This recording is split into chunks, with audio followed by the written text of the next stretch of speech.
તાલુકાના આણીવાડા ગામ આણીવાડા ગામના રાહુલસિંહ જે સોલંકી છે એ ટ્રેક્ટરના વ્યવસાય સાથે સંકળાયેલો છે અને રેતીના ફેરા કરી પોતાનું ગુજરાન ચલાવે છે। જોકે રેતીના ફેરાના 30,000 રૂપિયા લેવાના હતા અને આ રૂપિયા લેવા માટે ઘરેથી નીકળે છે, પરંતુ પરત ન ફરતા આખરે પરિવાર મૂંઝવણમાં મુકાય છે અને પરિવારે સ્થાનિક પોલીસ મથકે જાણવા જોગ દાખલ કરી અને ત્યારબાદ શું થયું તેની વિગતે ચર્ચા આ વિડીયોમાં કરવી છે।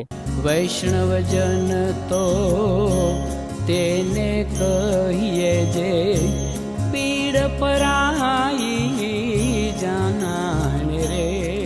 નમસ્કાર, હું છું દિનેશ ઠાકોર। નવજીવન ન્યૂઝમાં આપનું હાર્દિક સ્વાગત છે। વાત બનાસકાંઠા જિલ્લાની છે। બનાસકાંઠા જિલ્લાના કાંકરેજ તાલુકાના અણીવાડા ગામના રાહુલસિંહ સોલંકી, આ રાહુલસિંહ સોલંકી ટ્રેક્ટરના વ્યવસાય સાથે સંકળાયેલો છે અને માટીના જે ફેરા હતા આ ફેરા કરી પોતાનું ગુજરાન ચલાવે છે। જોકે જે રાનેર ગામ છે, આ રાનેર ગામના દશરથજી જેણાજી જાદવ, આ દશરથજી જેણાજી જાદવ જોડે માટીના ફેરા કરી પોતાનું ગુજરાન ચલાવતો હતો અને આ માટીના ફેરાના 30,000 રૂપિયા લેવાના હતા। જોકે માટીના ફેરાના રૂપિયા લેવા ઘરેથી કંઈ નીકળે છે, પરંતુ પરત ન ફરતા પરિવાર મૂંઝવણમાં મુકાયો। જોકે પરિવારે આ જે રાનેર ગામના દશરથજી જેણાજી જાદવ છે તેમના જોડે જાય છે અને તેમના દ્વારા કહેવામાં આવે છે કે અમારો દીકરો તમારું કહી અને આવ્યો તો 4 દિવસ થયા, પરંતુ ઘરે આવ્યો નથી। જોકે દશરથજી જેણાજી જાદવ કહે છે કે માટીના ફેરાના જે 30,000 રૂપિયા લેવાના હતા તે લઈ અહીંયાથી નીકળી ગયો છે। જોકે પરિવારને મૂંઝવણ થાય છે અને પરિવાર શિહોરી પોલીસ મથકે પહોંચે છે અને જાણવા જોગ દાખલ કરે છે। જોકે પોલીસ દ્વારા અલગ અલગ ટીમો બનાવી અને ટીમોના આધારે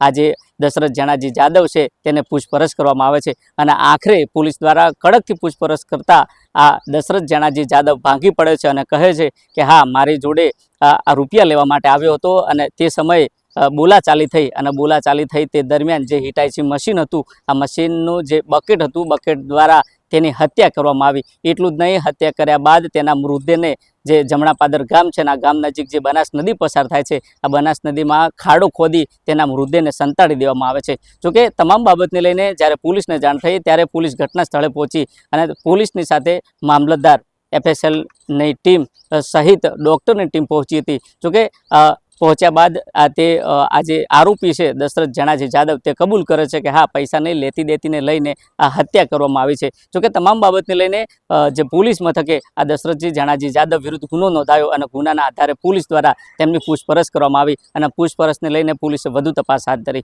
જોકે આ તમામ બાબત છે, આ તમામ બાબતને લઈને અમે સ્થાનિક પોલીસ મથકના જે પીઆઈ છે, પીઆઈનો ટેલિફોનિક સંપર્ક કર્યો અને પૂછતા પીઆઈએ કહ્યું કે હા, આજે રાહુલસિંહ જે સોલંકી છે ટ્રેક્ટરના વ્યવસાય સાથે સંકળાયેલો હતો અને રેતીના જે ફેરા હતા તેના 30,000 રૂપિયા લેવાના હતા અને આ ઘરેથી કહ્યા વગર કહીને એવું કહ્યું હતું કે આ ટ્રેક્ટરના ફેરાના રૂપિયા લેવા હું જાઉં છું। જોકે 3-4 દિવસ સુધી ઘરે ન પડતા પોલીસ મથકે જાણવા જોગ દાખલ કરવામાં આવી હતી અને આખરે શંકાના દાયરામાં આ જે દશરથ જેણાજી જાદવ છે તેની પૂછપરછ કરવામાં આવી અને પૂછપરછમાં ખુલાસો એવો થયો કે તેની હત્યા કરવામાં આવી છે। જોકે તમામ બાબતને લઈને હાલ શિહોરી પોલીસ મથકે દશરથ જેણાજી જાદવ વિરુદ્ધ ગુનો નોંધવામાં આવે છે અને ગુનાના આધારે તેમની હાલ પૂછપરછ શરૂ છે। જોઈએ આવનાર સમયમાં પોલીસ દ્વારા આવા આરોપી સામે કેવી કાર્યવાહી કરવામાં આવશે તે તો આવનારો સમય બતાવશે। દિનેશ ઠાકોર, નવજીવન ન્યૂઝ, બનાસકાંઠા।